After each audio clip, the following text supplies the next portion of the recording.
तो हेलो दोस्तों, आज के इस लेक्चर में हम लोग देखेंगे एल्केनों के भौतिक गुणधर्म। ठीक है, हमारे सिलेबस का टॉपिक है फिजिकल प्रॉपर्टीज ऑफ एल्केन्स। तो सबसे पहले हम स्टार्ट करते हैं फिजिकल स्टेट यानी भौतिक अवस्था से। ये अवस्था हम सामान्य ताप एवं दाब पर देखते हैं। तो भौतिक अवस्था में क्या है, लिक्विड है, गैसियस है और वैक्सी सॉलिड है, यानी कि सॉलिड भी बोल सकते हैं, लेकिन ये बिल्कुल ठोस नहीं होते लोहे की तरह, ये मोम के जैसे ठोस होते हैं। ठीक है ना, ज़्यादा सॉलिड नहीं होते, थोड़े से नरम, मतलब समझ आइए जैसे मोम होता है ना, मोमबत्ती आपने देखी हो, इसी तरीके से ये होते हैं। ठीक है दोस्तों, तो पहली अवस्था क्या होती है, गैसियस स्टेट यानी कि गैसीय अवस्था। इसमें क्या होता है, C1 से लेकर C4 तक के एल्केन गैसीय अवस्था में होते हैं, क्योंकि इनके अणुओं के बीच कमजोर अंतराणु बल कार्य करते हैं। है ना, क्या समझ में आया? यानी कि CH4 C2H6 C3H8 C4H10 ये हमारे यानी कि गैसीय अवस्था में होते हैं। अब देखते हैं लिक्विड स्टेट के बारे में, इनको हाईलाइट कर देते हैं, पहले इनको मिटा दो। ठीक है, आपके नोट्स टेलीग्राम पर मिल जाएंगे, इतना ही लिखना है, ज़्यादा नहीं लिखना है पेपर में। ठीक है, अब देखिएगा C5 से लेकर C17 तक के एल्केन लिक्विड अवस्था में होते हैं। इनके अणुओं के बीच लगे अंतराणु बल न तो ज़्यादा मजबूत होते हैं और न ही ज़्यादा कमज़ोर। मैं आपको पहले बता देता हूँ ये अंतराणु बल क्या होते हैं। जैसे ये दो मॉलिक्यूल हैं, इनके बीच में कुछ फोर्स कार्य करते हैं जो इनको एक दूसरे से लगाव रखने के लिए कार्य करते हैं। जैसे कि हाइड्रोजन बॉन्ड भी होता है, कहीं कहीं वैन डर वाल फोर्स होता है, अलग अलग फोर्स होते हैं, जैसे कि हमारे गुरुत्वाकर्षण बल होता है। तो इन सभी बलों के बारे में बात हो रही है अंतराणु बल के रूप में। नहीं तो ज़्यादा मजबूत होते हैं और नहीं ज़्यादा कमज़ोर। ठीक है, वैक्सी सॉलिड यानी मोम जैसी ठोस। C17 से ऊपर के एल्केन मोम जैसी ठोस अवस्था के होते हैं, क्योंकि इनमें लगे अंतराणु बल मजबूत होते हैं। ठीक है दोस्तों, तो ये आप पढ़ भी सकते हैं एक बार, ज़्यादा हार्ड नहीं रहने वाले हैं, नोट्स आपको मिल जाएंगे। अब इनकी हम विलेयता देखते हैं, इसको बोलते हैं सॉल्युबिलिटी, यानी कि विलेयता यानी कि घुलने की क्षमता या फिर घुलने की जो पावर होती है उसको क्या बोलते हैं, सॉल्युबिलिटी या विलेयता। मतलब कोई किसी चीज़ में कैसे घुलता है। ठीक है, तो क्या देखते हैं हम लोग यहाँ पे, देखिएगा एल्केन नॉन पोलर होते हैं, यानी कि अध्रुवीय हाइड्रोकार्बन है, अतः ये अपनी प्रकृति के विलायक अर्थात अध्रुवीय विलायकों में विलेय होते हैं। यानी कि सीधा सीधा बात है कि अगर जैसे कहते हैं ना, हाँ अध्रुवीय हैं और ये भी अध्रुवीय है, तो ये आपस में बहुत ही अच्छे से घुल जाते हैं। तो हम कह सकते हैं कि अध्रुवीय विलायकों में एल्केन विलेय होते हैं। लेकिन देखा गया है कि कुछ आंशिक ध्रुवीय यौगिकों में भी, ठीक है, एल्केन, बेंजीन, CCl4 तथा ईथर और पेट्रोलियम ये में विलेय होते हैं। ठीक है दोस्तों, आगे बात करते हैं इसकी डेंसिटी की। तो डेंसिटी में क्या है, एल्केनों का घनत्व 1.0 पर ml। इसका क्या मतलब 1.0 ग्राम पर ml, यानी कि अगर आप एक बूंद 1 ml की, जैसे पानी की छोटी सी बूंद होती है उसको लेंगे तो उसमें 1 ग्राम पानी होता है ना। ठीक है, पानी की अगर हमने एक बूंद ली तो उसमें 1 ग्राम पानी होता है। लेकिन एल्केनों का जो घनत्व है, डेंसिटी बोलते हैं इसको, 1.0 ग्राम से भी कम होती है।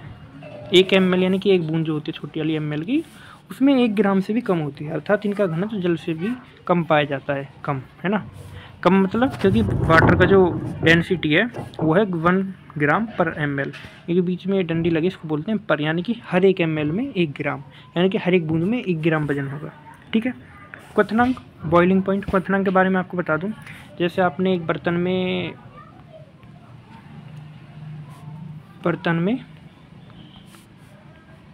पानी लिया, अब इसके नीचे तुम लोगों ने आग लगा दी।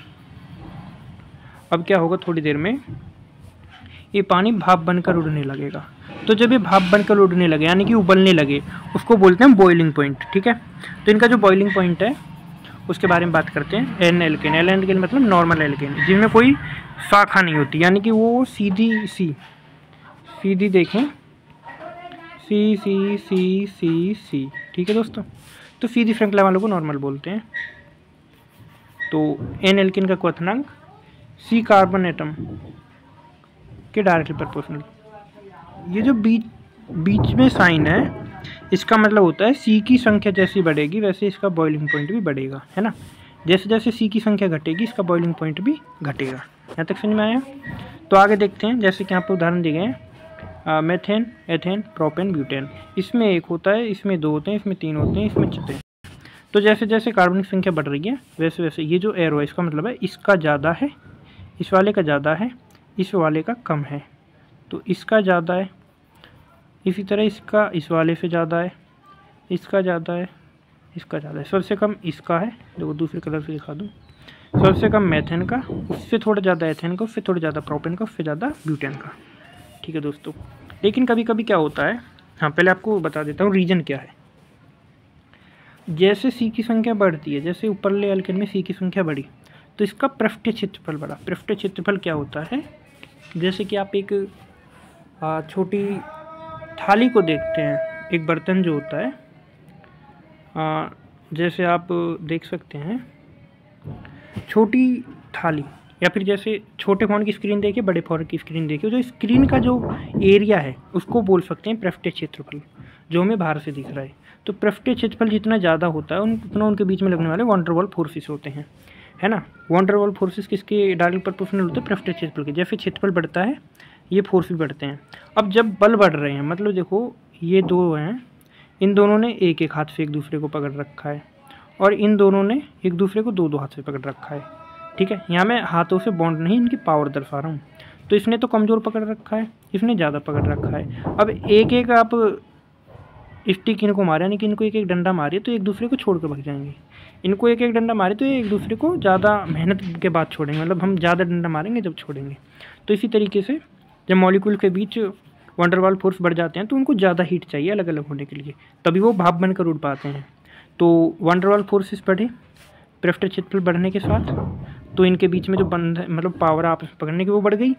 अब क्या होगा, इनके क्वथनांक भी बढ़ जाएंगे। लेकिन कभी कभी क्या होता है, इस चीज़ को बहुत इंपॉर्टेंट है, आपको कहीं नहीं मिलेगी। ठीक है, इसको देखिएगा। कार्बन के शाखाओं में बटे होने पर बॉइलिंग पॉइंट जो है इनका जो क्वथनांक है वो शाखाओं की संख्या के, इसको बोलते हैं, ये जो दूसरी तरफ देखो 1/, संख्याओं की संख्या, शाखाओं की संख्या। शाखाओं की संख्या मतलब जैसे यहाँ पर बटी हुई है, यहाँ पे एक बटी हुई है, यहाँ पे एक और एक दो बटी हुई है ना। तो जैसे जैसे शाखाओं की संख्या बढ़ेगी वैसे वैसे बॉइलिंग पॉइंट घट जाएगा। यानी कि यहाँ से इसका क्या मतलब निकलता है, जैसे जैसे ये बढ़ेगी वैसे वैसे बॉइलिंग पॉइंट घट जाएगा। जैसे कहते हैं ना, जैसे लोग बढ़ेंगे, जैसे कि मान लीजिए आपके पास 4 समोसे हैं, अब आप 4 बंदे हैं तो आपको पूरा पूरा एक समोसा मिल जाएगा, है ना, पूरा पूरा एक समोसा मिल जाएगा। लेकिन अब आप 8 लोग हो गए तो अब आपको आधा आधा समोसा मिलेगा। इसी तरीके से जैसे जैसे श्रृंखला इनकी बढ़ती हैं शाखाएँ, तो इनका बॉइलिंग पॉइंट भी कम हो जाता है, जैसे आपका समोसा कम हो गया। ठीक है दोस्तों, इसी तरीके से आप लोग देख सकते हैं इसमें कोई श्रृंखला नहीं, इसको नॉर्मल बोलते हैं, इसको आइसो बोलते हैं, इसको नियो बोलते हैं। ठीक है, इनमें दो ये श्रृंखलाएँ ये। तो सबसे ज़्यादा इस वाले का है, सबसे ज़्यादा इस वाले का है, उससे थोड़ा कम इस वाले का है और सबसे कम इस वाले का है। ठीक है, तो गलनांक की बात करते हैं। एल्केन का गलनांक देखिएगा ज़रा, एल्केन का गलनांक, इसको पहले हाईलाइट कर दूँ।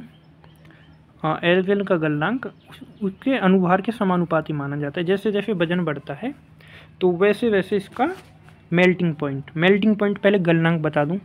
जैसे कि आपने देखा, आपके पास कोई मक्खन है, मक्खन की टिक्की को जैसे आप तवे पर डालते हैं, या आपका देखिए ये आपका तवा है, या आपका कोई बर्तन है जिसमें आप कुछ बना रहे हैं, उसमें आपने थोड़ा सा मक्खन डाला।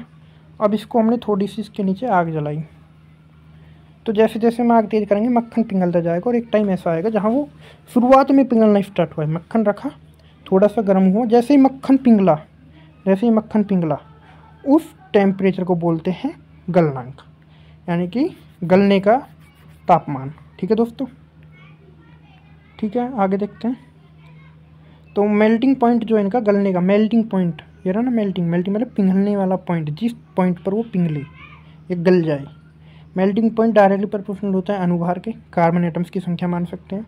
लेकिन सम संख्या, सम जानते हैं आप, विषम संख्या वो होते हैं जो 2, 3, 4 से कटती हैं। C कार्बन वाले एल्केन में मेल्टिंग पॉइंट विषम जो 2 से नहीं कटती वाले कार्बन एटम वाले एल्केन से ज़्यादा होता है। जैसे आप यहाँ देख सकते हैं, यहाँ पे 1 है, इसका 2 से कम है, लेकिन 2 वाले का 3 वाले से भी ज़्यादा है। यानी कि रेड से दिखा देता हूँ विषम, ये विषम है, ये विषम है, ये विषम है, ये विषम है, और ग्रीन से दिखा देता हूँ सम को, ये सम है, ये भी सम है, ये सम है, ये सम है। तो सम वाले का जो है ना, इनका अपने दोनों तरफ वालों से ज़्यादा होगा। जैसे आप लोग यहाँ देख सकते हैं, दोनों तरफ इससे भी ज़्यादा है, इससे भी ज़्यादा है और इससे भी ज़्यादा है। इसी तरीके से 4 वाले का 3 से भी ज़्यादा होगा, 5 से भी ज़्यादा होगा, 6 वाले का 5 से ज़्यादा होगा, 7 से ज़्यादा होगा, 8 वाले का 7 से ज़्यादा होगा। ठीक है, इसका कारण क्या है? खचाखच भरना। खचाखच भरने को केमिस्ट्री में बोलते हैं निबिड़ संकुलन। ये रहा निबिड़ संकुलन। निबिड़ संकुलन का आपको एग्जांपल दे देता हूँ मैं। जैसे आप ऑटो वाले भैया के पास गए, इसके पीछे की सीट पर 3 लोग बैठे हैं, लेकिन वो कहते हैं कि बेटा रुको, अभी मैं सीट करता हूँ।